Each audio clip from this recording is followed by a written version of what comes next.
Всем привет! Вы на канале Dasha Models, и сегодня я буду собирать настоящую кувалду Сталина. Это большая крупнокалиберная советская гаубица. И поскольку это гаубица в масштабе, мне кажется, мне пригодится вот такой вот небольшой дамский молоточек. Итак, поехали. Передо мной коробка советской гаубицы особой мощности Б4. Это модель в 35-м масштабе. И здесь представлен расчет, но в коробке его нет, что, конечно, немножко обидно. Интересно, что на английском они написали, что это Б4 кувалда Сталина, но на русском постеснялись написать такое ее обозначение. На обратной стороне собранная модель. И здесь довольно много деталей для гаубицы, почти 267 штук. И мы можем рассмотреть, насколько детализирована эта модель. Здесь довольно много клепок и болтиков. И также довольно много разных мелких деталей, которые делают эту гаубицу очень реалистичной. В наборе есть даже снаряды. Их можно как поставить, так и заправить в орудие, если можно так выразиться. Давайте смотреть, что внутри коробки. А купить все необходимое для моделизма вы можете в магазине «Модельная лавка». Там вы всегда сможете найти свежие модели от АВД и не только. А еще там гибкая система скидок и очень удобная доставка. А применяя этот промокод для своей первой покупки, вы сэкономите 500 рублей на свой первый заказ. И заодно поддержите регулярность выхода моих видео. Ссылочка на магазин и промокод есть в описании к видео. В коробке детали из зеленого пластика. И чисто субъективно мне он не очень нравится. Хотя звезда говорит, что серый и зеленый пластик это примерно одно и то же. Но, не знаю, чисто на ощупь, мне кажется, они немного разные. Также инструкция. Инструкция в виде книжечки, что мне нравится намного больше, чем иногда бывает у них в виде такого складного листа. Сборка начинается со сборки орудия, что, наверное, довольно логично. Видите, полунаборные траки. И довольно простая сборка обещает быть.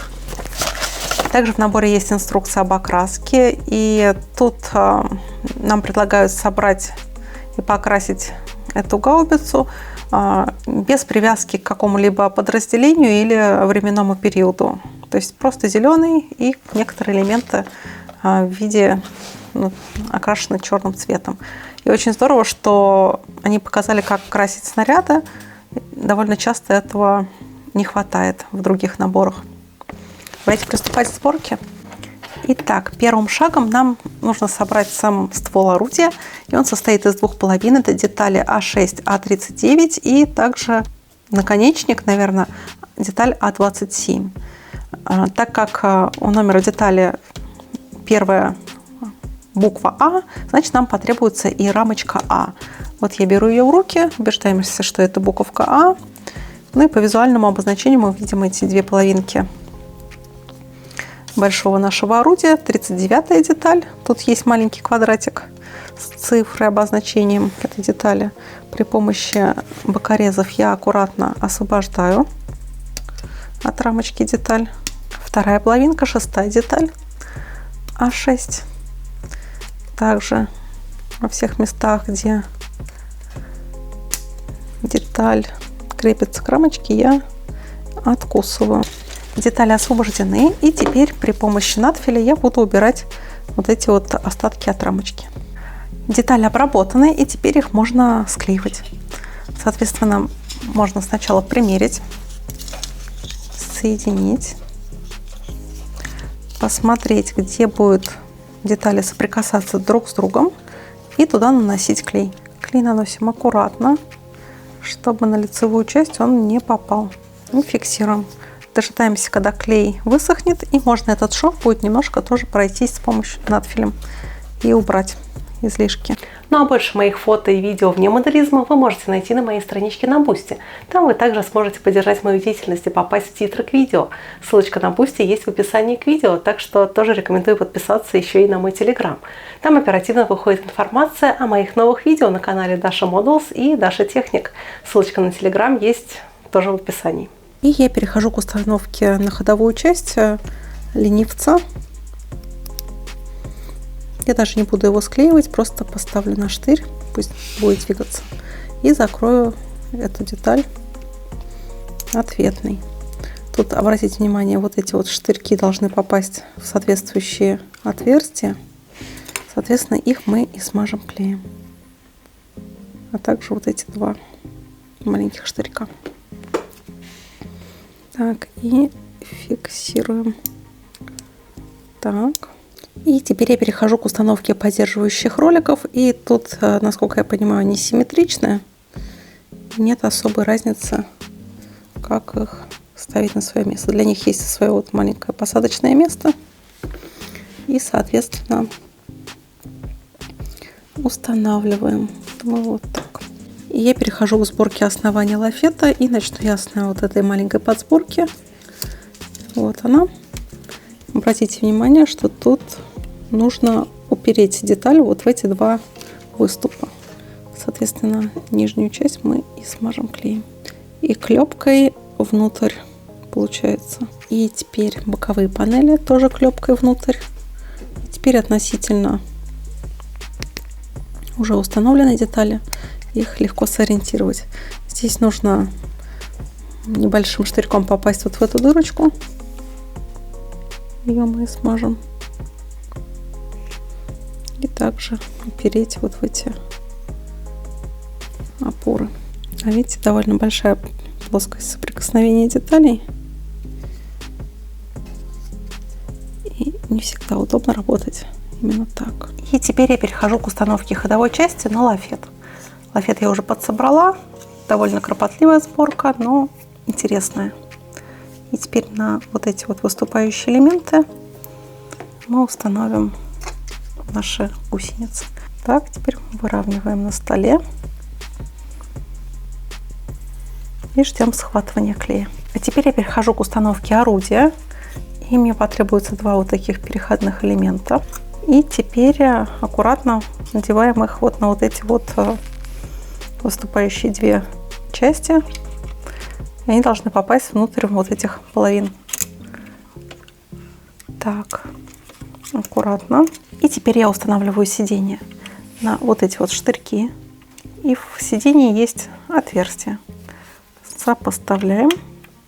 Так, все зафиксировано. И второе сиденье, как выяснили опытным путем. И на штырь, и немножко на переднюю часть.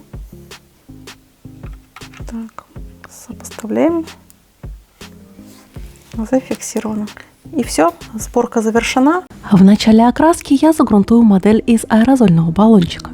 И обратите внимание на то, что после сборки ствол можно сделать как в боевом, так и в походном положении. После того, как грунт высох, я начинаю окраску пушки. Черным цветом я окрашу все углубления лафета. Это я сделаю прежде всего для того, чтобы не осталось непрокрашенных участков модели. Немногие образцы вооружения смогут похвастаться таким же долголетием, как гаубица Б4, сконструированные и построенные еще в 30-х годах прошлого века. На протяжении десятилетий это орудие было основой советской артиллерии большой и особой мощности. И потом я начинаю красить модель уже в основной цвет. И тут особого выбора нет, это классический защитный цвет. Тут я применяю водные акриловые краски. И в завершении покрасочных работ я добавлю в базу немножко охры. И такой более светлой краской я пройдусь по верхним частям модели. Эффективность гаубицы оценили не только советские артиллеристы, но и те, на чьи головы она посылала свои снаряды. Германские эксперты в области артиллерии называли ее одним из самых удачных образцов большой мощности. А финские солдаты, чьи укрепления не выдерживали огня гаубицы Б4, называли их сталинскими кувалдами. История создания этого легендарного орудия началась в далеком 1926 году, когда было принято решение разработать проект 203 мм гаубицы большой досягаемости. А это было практически 100 лет назад. Ручные работы я начну с окраски ствола с внутренней части. Также мне надо уделить внимание каткам, шансовому инструменту и органам управления пушки. Особенностью гаубицы Б4 являлся лафет с гусеничным ходом, и данная конструкция этого лафета обеспечивала гаубице достаточно высокую проходимость и допускала ведение стрельбы с грунта без использования специальных платформ. И данная конструкция стала унифицированной для целого семейства орудий большой мощности. Крупнокалиберная гаубица Б4 впервые продемонстрировала свою мощь во время Советско-финской войны с 1939 по 1940 год.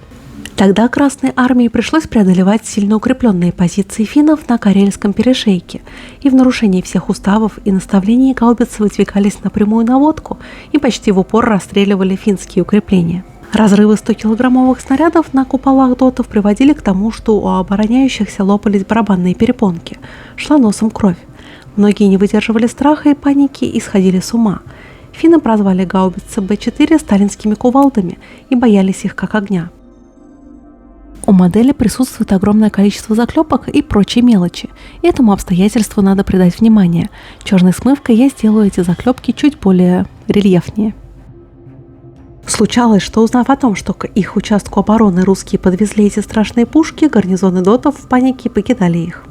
Иногда даже мощные 203 миллиметровые снаряды не могли пробить толстый железобетон финских укреплений, но от сотрясения, вызванного разрывом мощного снаряда, куполы стены дотов шли трещинами.